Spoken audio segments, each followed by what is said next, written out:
Here's your WNEM TV5 news update. Good afternoon, everyone. I'm Blake Keller. Here's a look at the top stories we are following. The trial of the 4 men charged with planning to kidnap Governor Whitmer will continue today after a 3-day pause because of a COVID case. A judge says there have been no further complications. Of course, the trial suspended because the virus struck a key person who has not been publicly identified. Now, masks are optional for everyone in court. Only one prosecutor and one juror wore a mask last week. Adam Fox, Barry Croft Jr., Brandon Caserta, and Daniel Harris are charged with conspiracy. Prosecutors say they were angry at the government in 2020 for COVID restrictions, which turned into this kidnapping plot.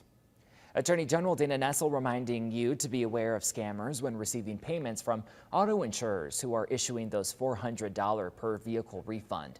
Anyone who has a vehicle that was insured by a policy as of October 31st of last year is eligible for that refund. Nessel says the payments will be automatic. No one will call, write, or email you that information before receiving the money. If you are contacted by someone claiming to need your information, be skeptical and report it to my consumer protection team. And the investigation continues after a gas explosion just south of Fenton. That blast happened Wednesday morning in Livingston County's Tyrone Township, which shut down all lanes of US 23 and Old US 23 just north of Center Road. You can see it left that crater and a severely deformed pipe where it ripped open.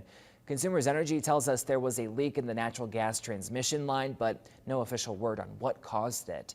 The company shut off the flow of natural gas, but there were no injuries and no interruption of service. The road has since reopened. All right, here's Matthew's tracking the latest in your forecast.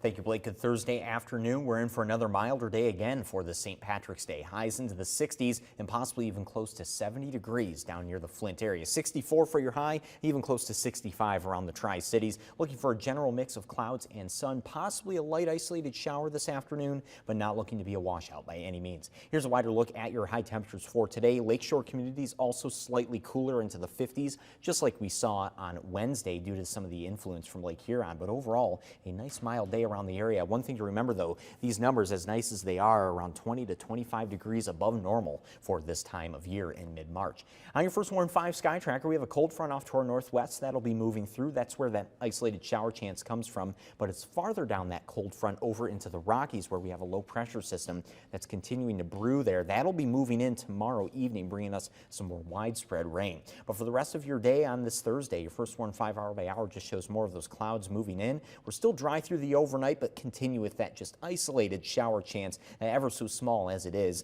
And then into Friday morning, that chance continues, but it's in the afternoon on Friday. More scattered showers start to pick up, then more widespread rain into Friday evening and over into Saturday morning as well. On average, looking at around a ½ of an inch of rain with that system. Over to the east, a little lower numbers, though, as you're west of I-75. Expect numbers to get a little bit above ½ of an inch there. Some isolated locations could reach up to around 3/4 of an inch of rain. 7-day forecast is cooler Friday and Saturday as well. Highs there only in the 40s. First day of spring on Sunday looking great with mostly sunny skies and highs in the 50s. And then next week we continue with highs in the 50s and the 40s with some smaller shower chances coming in around Tuesday and Wednesday. Remember to tune into WNEM TV5 on air and online 24/7 for the latest news, weather, and information.